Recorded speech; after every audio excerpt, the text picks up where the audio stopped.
Yeah, my first rugby memory was probably down here at Green Island and just being a young fella running around in the club rooms just through there, you know.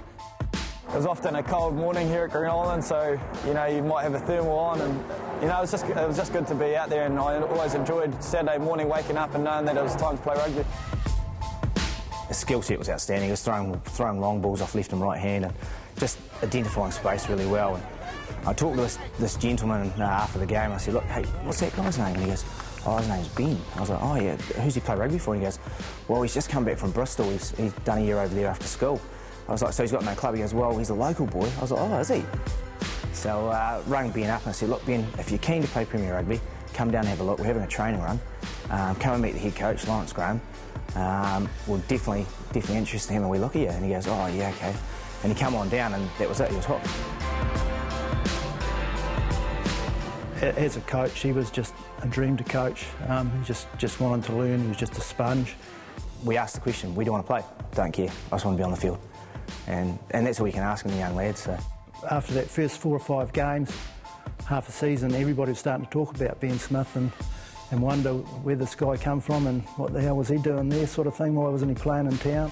From being a young guy coming into a squad with a lot of the older guys, he was just absolutely inspirational. Although he was young, he was quite mature for his time as far as a rugby brain goes.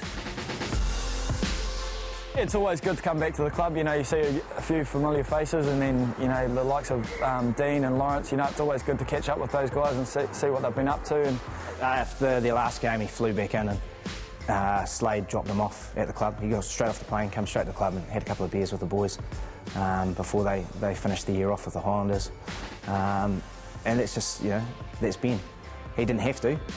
The other day he was here, the kids swarmed all over him, and he was giving out prizes, and then he actually went to one of their training runs and ended up playing 6-on-6 with the young fellas, and they had a great day, you know.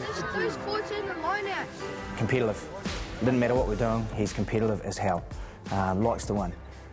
Be it anything we're doing, like flies crawling up a wall, you've heard it before, that'll be Ben. He'd be looking for the fastest fly. That's the sort of guy he is. You know, when I was younger, I'd probably do anything to win, maybe cheat at times, but that's all part of it, see what you can get away with. But yeah, I definitely would say that I was competitive when I was younger, and I think that's a good thing. Club rugby and grassroots is really important because this is what rugby's all about, I think, is, you know, this is where it starts and this is where you have a lot of enjoyment, and it's what it's about, is coming back into the club and talking, you know, about your footy and talking about life in general, I think. You know, some people that are varsity, some people that are builders or plumbers. So it's quite good to come in and yarn to them and see what they've been up to for their week, and just, you know, it's always good to be a part of a team, and I think, you know, this is where it all starts, is with your club team.